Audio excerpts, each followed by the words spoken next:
and in this video I will discuss the limitation of Rutherford's experiment.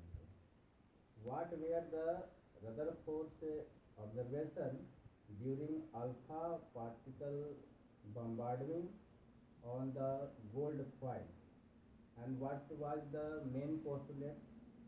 Number one, most of the space in an atom is vacant, and the small portion of the atom is concentrated in the central position, and Rutherford called this position as nucleus. What is the size of nucleus? It has very less volume as compared to the atomic volume. If we what will be the radius of nucleus? It is about 10 to the power minus 13 centimeter approx. Rutherford experiment में जो आपका proton है यानी कि positively charge proton वो आपको central position पे होंगे, and the electrons will move around the nucleus. तो इलेक्ट्रॉन्स जो है वो न्यूक्लियस के चारों तरफ मूव करेंगे। ये ऑब्जर्वेशन, ये जो पोस्टुलेट्स हैं या रदरफोर्ड एक्सपेरिमेंट के द्वारा रिजल्ट में आई है। And according to electromagnetic theory, जब कोई चार्ज बॉडी, जैसे ये निगेटिव चार्ज और ये पॉजिटिव चार्ज, तो निगेटिव चार्ज जो है पॉजिटिव चार्ज के चारों तरफ जब ये मूव करती है, then it will lose its kinetic energy. Electron जो है अपनी काइनेटिक एनर्जी को लूज करेगी, and what will be the result of it? The orbit will continuously shrink. ये जो ऑर्बिट है काफी धीरे धीरे छोटा होता जाएगा, and finally electrons will fall into the nucleus. तो ये जो इरेगुलरिटी है ये रदरफोर्ड के द्वारा दी गई। तो हाउ इट इज पॉसिबल, ये कैसे हो सकता है? रदरफोर्ड ने इसका एक्सप्लेनेशन नहीं दिया। नाउ इफ ये इलेक्ट्रॉन अगर न्यूक्लियस के चारों तरफ कंटिन्यूसली अगर मूव कर रहा है, तो इससे जो मिलने वाला जो स्पेक्ट्रल लाइन होंगे, स्पेक्ट्रल लाइन वही लाइन होते हैं जैसे आप लोग रेनबो फॉर्मेशन में स्पेक्ट्रम पढ़े होंगे, जिसमें भी विजियोर जितने भी 7 रंग हैं, बैंड ऑफ 7 कलर्स आपको मिलते हैं जो कि रेगुलर है। तो यहाँ भी उसी तरह से जब ये कंटिन्यूस मूव करेंगे तो स्पेक्ट्रल लाइन कंटिन्यूस होना चाहिए, लेकिन ऐसा नहीं होता है, यहाँ डिसकंटिन्यूस स्पेक्ट्रल लाइन मिलता है। तो ये डिसकंटिन्यूस स्पेक्ट्रल लाइन क्यों मिले, ये रदरफोर्ड के एक्सपेरिमेंट में, रदरफोर्ड के द्वारा जो दिया गया थ्योरी है, इसमें कोई भी एक्सप्लेनेशन रदरफोर्ड नहीं कर पाते। नेक्स्ट है, रदरफोर्ड के अनुसार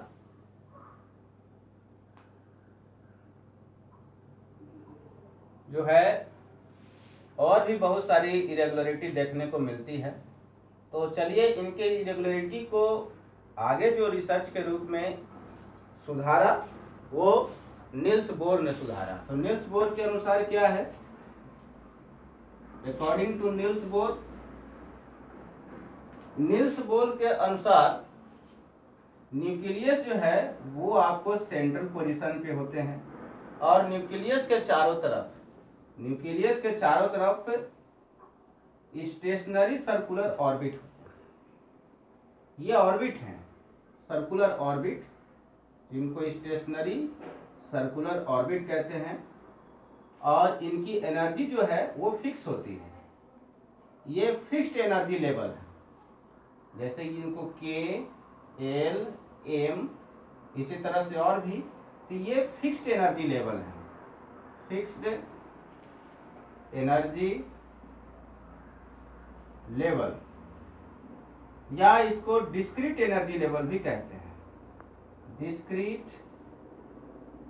एनर्जी लेवल, इनकी एनर्जी फिक्स होती है और इस ऑर्बिट में इलेक्ट्रॉन्स जो हैं वो इलेक्ट्रॉन्स ये आपको न्यूक्लियस के चारों तरफ अपने ऑर्बिट में ही घूमते रहते हैं। जब तक ये अपने ऑर्बिट में होंगे ये इलेक्ट्रॉन्स का ना लूज करते हैं ना गेन करते हैं। इस तरह से ये इलेक्ट्रॉन जो है ये आपको न्यूक्लियस के चारों तरफ मूव करते रहते हैं। लेकिन ये जो ऑर्बिट की संख्या है, अभी तक ऑर्बिट की संख्या 7 बताई गई है। इसी तरह से तो एक ऑर्बिट में मैक्सिमम नंबर ऑफ इलेक्ट्रॉन्स कितने होंगे, तो इसके लिए जो फॉर्मूला दिया गया उसके लिए फॉर्मूला है maximum number of electrons in an orbit.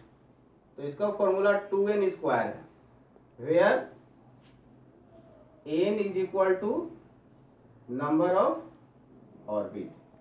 n जो है नंबर ऑफ ऑर्बिट है। अगर हम चाहें कि k ऑर्बिट में कितना इलेक्ट्रॉन हो सकता है तो k मतलब 1 ऑर्बिट, तो 2 इलेक्ट्रॉन l यानी कि सेकेंड ऑर्बिट 2 इंटू 2 का square, that we will get 8। इसी तरह से हम इलेक्ट्रॉन की संख्या को हम निकाल सकते हैं। तो अलग अलग ऑर्बिट में इलेक्ट्रॉन की संख्या अलग होती है और हर एक ऑर्बिट की एनर्जी भी जो है वो भी अलग होती है। इस तरह से नील्स बोर ने रदरफोर्ड के द्वारा जो दिया गया मॉडल है उसमें कुछ इम्प्रूवमेंट लाने की कोशिश की, जैसे कि न्यूक्लियस जो है वो सेंटर पोजीशन के होंगे जैसा कि रदरफोर्ड ने बताया, और ये जो एनर्जी है ये इलेक्ट्रॉन जो है अपने ऑर्बिट में आपको रिवॉल्व करते रहते हैं। लेकिन रदरफोर्ड ने ऐसा कोई ऑर्बिट का नाम नहीं लिया था। रदरफोर्ड ने यह कहा electrons keeps on revolving around the nucleus, but according to Niels Bohr electrons move in a fixed energy level.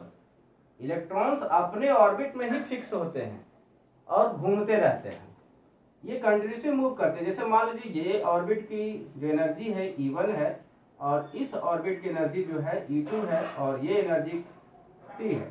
जब कभी भी हम एक्सटर्नल एनर्जी इसको प्रोवाइड करेंगे, जब एनर्जी प्रोवाइड किया जाता है तो ये इलेक्ट्रॉन जो E1 में थे ये इलेक्ट्रॉन जंप करके E2 में आ जाएगा। तो यहाँ जो है चेंज इन एनर्जी को हम निकाल सकते हैं is equal to E2 minus E1। तो ये इलेक्ट्रॉन का जब एक ऑर्बिट से दूसरे ऑर्बिट में जंपिंग होता है due to the absorption of extra energy, then energy is released. और ये एनर्जी जो रिलीज होती है वो एनर्जी लाइट के रूप में, जिनका कुछ प्रॉपर वेवलेंथ होता है, तो कलर के रूप में हम लोग देख सकते हैं। तो इस तरह से नील्स बोर ने इसमें बहुत सारी जानकारी दी। रदरफोर्ड के एक्सपेरिमेंट को इन्होंने बहुत सारा इम्प्रूव भी किया। तो चलिए फिर नेक्स्ट वीडियो में हम नील्स बोर के बारे में और जानकारी लेंगे।